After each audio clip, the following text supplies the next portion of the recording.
Hello and welcome to food મંત્ર by Surabhi Vasa. આજે આપણે એક મસ્ત મજાની વાનગી બનાવી લઈએ. આજે આપણે દાલ ફ્રાય ઘરે બનાવીશું અને આ દાલ ફ્રાય એકદમ સરળ રીતે અને એકદમ ટેસ્ટી ઘરે તૈયાર થતી હોય છે.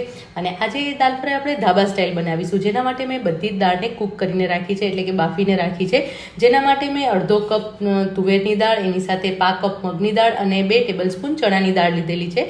અને આ બધી જ દાળમાં આ ત્રણેય દાળ મિક્સ કરી અને એની અંદર મેં 1 કપ બધું તૈયાર કરી અને સાથે 3 કપ મેં પાણી એડ કર્યું છે અને 2 વિસલ વગાડી અને એને સ્લો ફ્લેમ પર 5 મિનિટ માટે રહેવા દઈ અને કૂક કરી લીધું છે, એટલે કે બાફી લીધું છે.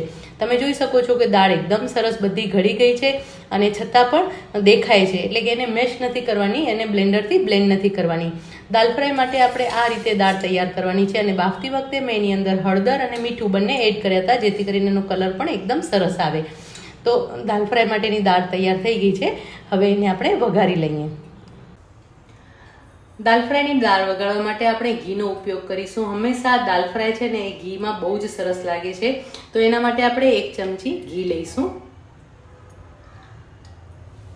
ઘી ગરમ થાય એટલે એની અંદર આપણે જીરું એડ કરીશું. આમાં રાઈ નથી ઉમેરવાની, આપણે જીરું એડ કરીશું.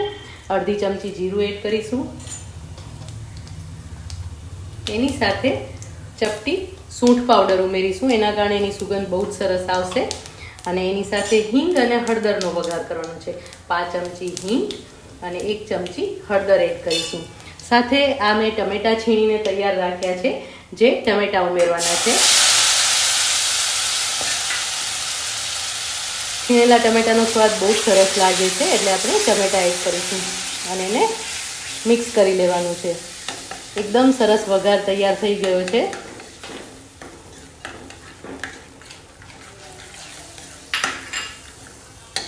સાથે 2 લીલા મરચાં ઉમેરી લઈશું અને 2 આખા લાલ મરચાં પણ ઉમેરી લઈશું. વઘારમાં પણ ઉમેરી શકો છો અને આ રીતે ઉપરથી પણ ઉમેરી શકો છો. હવે ટમેટાં કૂક થાય ત્યાં સુધી આપણે એને ચડવા દેવાનું છે અને એની સાથે આપણે મીઠું એડ કરી દઈશું, જેથી કરીને ટમેટાં છે એ સરસ રીતે ચડી જાય. ઘણા લોકો આમાં ટમેટાં જે છે ને એને પેલી રીતે એડ કરતા હોય છે, ઝીણા ઝીણા સુધારીને એડ કરતા હોય છે. પણ જ્યારે તમે ટમેટાં છીણીને એડ કરશો ને ત્યારે એનો સ્વાદ પણ બહુ જ સરસ આવશે અને સાથે એનું ટેક્સચર, દાળનું ટેક્સચર પણ બહુ જ સરસ આવશે. હવે એને 2 થી 3 મિનિટ સુધી કૂક થવા દઈશું, જેથી કરીને ટમેટાં એકદમ સરસ રીતે ચડી જાય.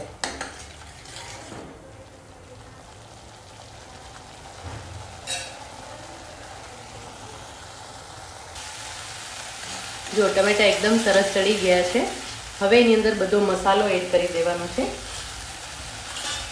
2 ચમચી લાલ મરચું પાવડર એડ કરી દઈશું.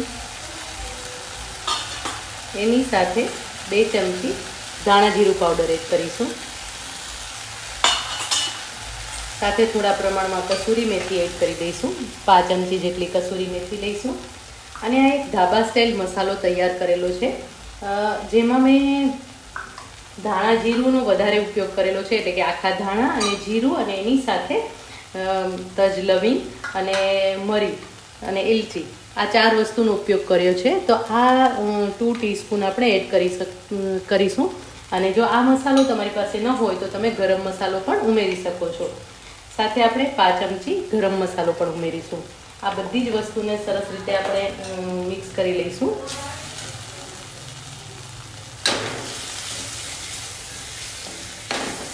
મસાલા એકદમ સરસ રીતે સાંતળી લેવાના છે, જેથી કરીને મસાલાની સુગંધ બહુ જ સરસ આવે.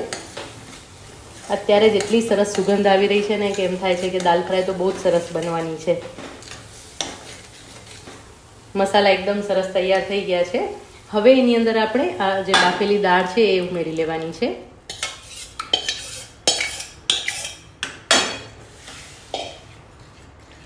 સરસ રીતે મિક્સ કરી લઈશું અને થોડા પ્રમાણમાં પાણી પણ ઉમેરી દઈશું.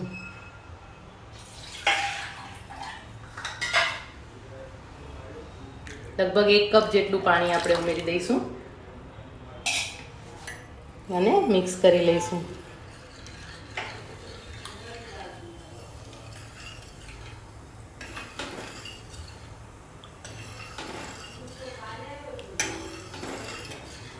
પ્રોપરલી મિક્સ કરી લેવાનું છે અને પછી હવે આ દાળ છે એને લગભગ 8 થી 10 મિનિટ સુધી ઉકળવા દેવાની છે, જેથી કરીને મસાલાનો સ્વાદ બધો જ સરસ રીતે દાળમાં બેસી જાય અને એકદમ સરસ સ્વાદ આવે. લગભગ 10 મિનિટ સુધી આપણે એને ઉકળવા દઈશું.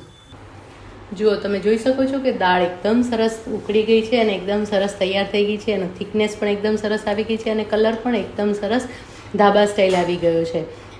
દાળ સરસ તૈયાર થઈ ગઈ છે. હવે એની અંદર લીંબુ એડ કરી દઈશું. લગભગ 2 ચમચી જેટલો લીંબુનો રસ આપણે એડ કરી દઈશું.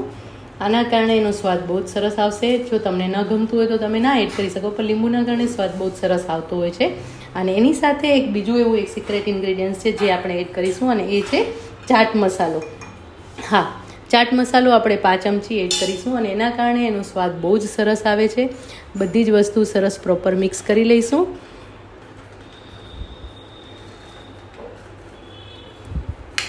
હવે આની ઉપર તમે ઈચ્છો તો વઘાર પણ રેડી શકો છો. ઘી અને જીરું એડ કરી અને એનો વઘાર તમે રેડી શકો છો અને આમ પણ સર્વ કરી શકો છો. દાળ તૈયાર થઈ ગઈ છે, આપણે એને સર્વ કરી લઈએ.